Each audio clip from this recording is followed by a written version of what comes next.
What do you think you can take away most from a season like this, especially with it being your first as a head coach? Well, I think, throughout the history of almost all the programs, there's years that are harder than others.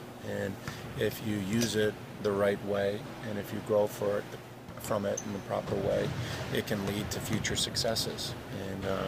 And that doesn't make the now any easier. But there's a lot of things that we can learn from this year. We've had a lot of young guys who had virtually no game experience coming into the year. They've gotten a lot of game experience and have done some good things, but also should have the realization that there's a lot to work on.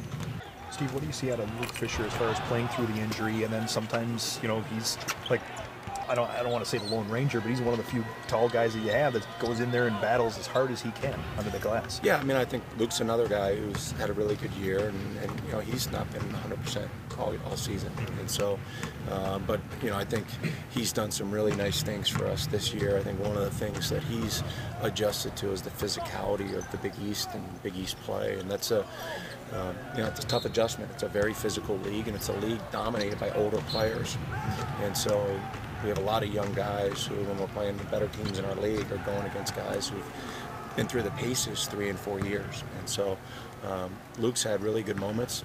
Again, his best basketball is ahead of him. I think he's going to get stronger, and he'll get more healthy, and he'll just continue to get better. But he's a key part of what we're doing. What's the update on the injury front with Juan? He's still day to day. I don't think he'll be at 100% for the rest of the season, but each day shows a little bit of an improvement. Obviously, not having him at full speed has hurt our team in a couple different ways. One, he's been our best rebounder, so that's the most obvious way, but also he's a guy who provides tremendous energy, experience, and toughness, and he's got more of a man's body than the guys who are replacing him. So we hope he continues to make progress, and I know he wants to be out there, and how much he can be out there is going to be driven by how he feels. He must feel kind of like a caged animal, knowing that he can play kind of, but he's not himself. It's got to be tough for him. Yeah, injuries for any athlete are never fun. Especially ones where it's, he can function, but he's functioning well below the optimum level. So that's certainly frustrating. When I was on the court, I could lead by example. Some guys learn by seeing, some guys learn by hearing.